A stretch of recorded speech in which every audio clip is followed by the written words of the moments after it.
ఆంధ్రప్రదేశ్లో అల్పపీడన ధోరణితో 2 రోజుల నుంచి కురుస్తున్న భారీ వర్షాలకు అటు వాగులు వంకలు పొర్లి పొందుతుండగా వరి రైతులకు తీవ్ర నష్టం ఎదుర్కొంది.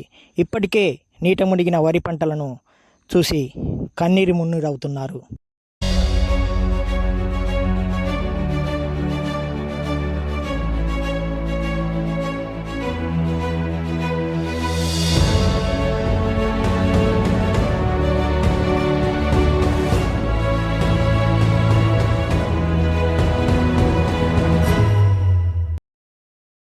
జాతీయ రహదారి నుంచి చెమ్మలపల్లె ములపాకు పోయే దారిలో వంక పొర్లి పొర్లుతుండడంతో వాహనదారులు తీవ్ర ఇబ్బందులు ఎదుర్కోవడంతో పాటు ప్రజలు కూడా దాటి వెళ్లే పరిస్థితి లేకపోవడం గమనార్హం.